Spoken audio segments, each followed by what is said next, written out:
Muammar Gaddafi. O guia prático de como ser amado, odiado e confundir todo o planeta ao mesmo tempo. Muammar Muhammad Abu Minyar al-Gaddafi. Para os íntimos, apenas Gaddafi. Para os confusos, qualquer grafia que você quiser, porque nem ele sabia direito como se escrevia seu próprio nome. Filho de uma humilde família beduína, nasceu em algum lugar perto de Sirte, em uma tenda. Porque começar a vida no desconforto é fundamental para depois justificar um reinado de luxo e excentricidades. Se você achava que os reality shows de hoje eram bagunçados, é porque nunca acompanhou a saga de Muammar Gaddafi, o ditador popstar da Líbia. O jovem Gaddafi não tinha Netflix, então passava as tardes ouvindo discursos de Gamal Abdel Nasser no rádio e sonhando em unir o mundo árabe. Ou pelo menos derrubar o rei da Líbia, que parecia mais fácil e mais divertido. Criou então um clube da luta clandestino disfarçado de grupo de estudos, que na prática era um cursinho preparatório para futuros golpes de Estado. Rei do cosplay militar, influencer de regimes autoritários e ocasionalmente patrocinador internacional do caos. Em 1969, aos 27 anos, e com cara de quem ainda não tinha pago nem a primeira fatura do cartão, Gaddafi decide que a monarquia já deu o que tinha que dar e toma o poder. De quebra, expulsa os italianos, porque colonialismo só é legal quando é o dos outros, e joga os militares ocidentais para fora do país. Afinal, se alguém vai mandar na Líbia, esse alguém é ele. Gaddafi não era apenas um político. Era um statement ambulante. De lá para frente, foi uma montanha-russa de delírios ideológicos. Começou flertando com o socialismo árabe, depois inventou a sua própria doutrina. A Terceira Teoria Internacional, brilhantemente resumida no Livro Verde, que ninguém leu. Mas todo mundo fingia que entendia, porque contrariar Gaddafi não era exatamente um hobby saudável. Desfilava por aí com mais ouro que um rapper americano, óculos escuros que fariam qualquer roqueiro chorar de inveja, e claro, sua icônica guarda pessoal feminina. Porque segurança é bom, mas tem que ter glamour. Nos anos 70, decide que democracia representativa é coisa de imperialista fracassado, e cria os congressos populares de base, onde o povo fingia que mandava e ele fingia que deixava.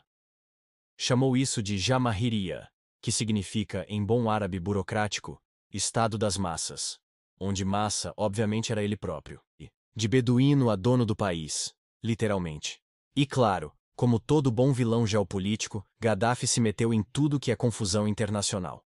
Bancou terroristas, tretou com vizinhos, fez guerras que perdeu feio, como no Chad, onde a Líbia tomou um pau histórico, brigou com os Ilusmewa, levou bombas dos americanos na cabeça e, para não perder o costume, foi acusado de explodir aviões, financiar grupos radicais e, basicamente, deixar o planeta inteiro de cabelo em pé.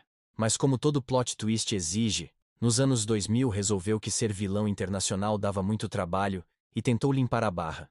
Largou o panarabismo, já meio fora de moda, e virou entusiasta do pan-africanismo. Foi até presidente da União Africana, porque, por incrível que pareça, sempre tem uma vaga aberta para quem grita mais alto. O cara nasceu no meio do nada, numa tenda, e num golpe sem derramar sangue, só depois mesmo, chutou um rei preguiçoso para fora do trono. Aos 26 anos já tinha mais poder que muito CEO de startup acha que tem. De quebra, fundou a grande Jamahiriya Árabe Popular Socialista da Líbia. Um nome tão grande que já ocupava metade da burocracia só na papelada. O Livro Verde, ou Como Escrever Fanfic Política. Inspirado em Nasser, Mao, e talvez um pouco no Clube do Livro da Esquina, Gaddafi escreveu seu próprio manual de como rodar uma democracia, que não era exatamente democrática.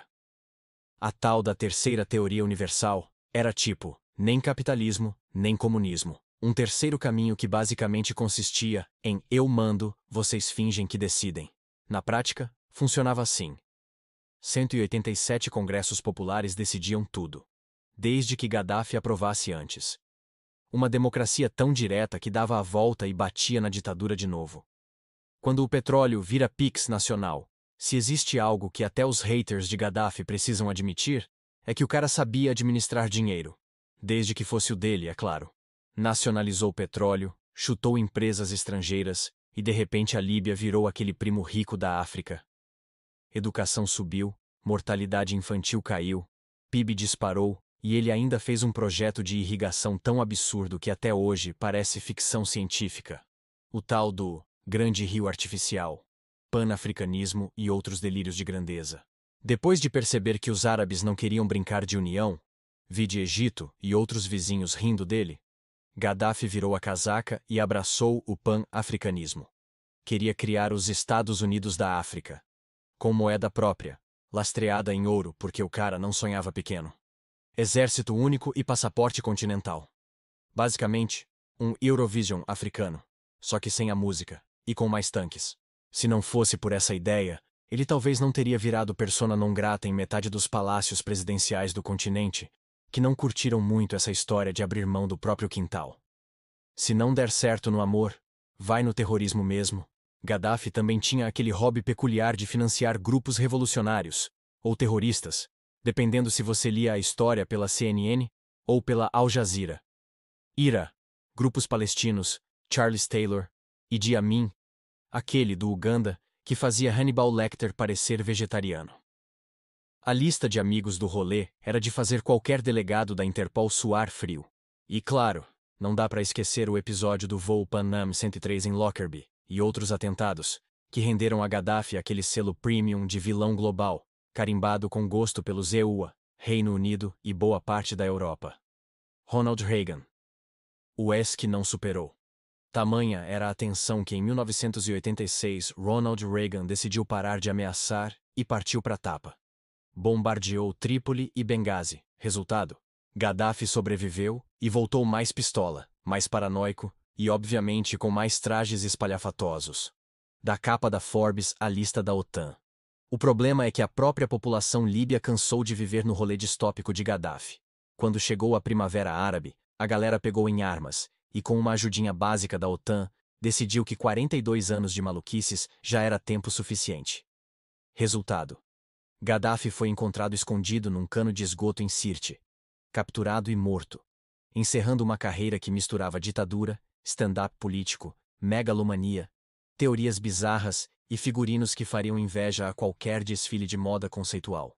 Apesar de erguer um país com IDH melhor que Ucrânia, Romênia e metade da Europa Oriental, Gaddafi nunca resistiu ao seu vício em colecionar inimigos.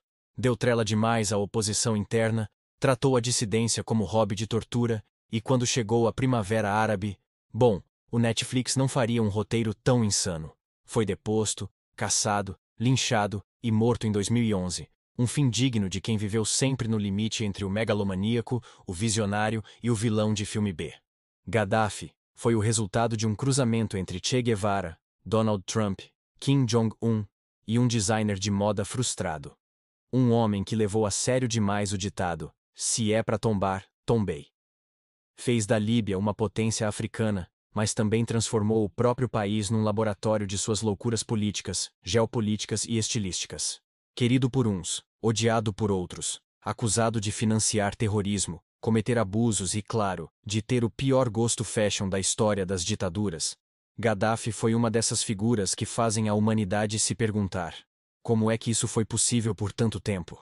Se o inferno tem dress code, certamente Gaddafi tá lá. De jaqueta dourada, óculos escuros, e ainda tentando convencer Lúcifer a aceitar o dinar africano.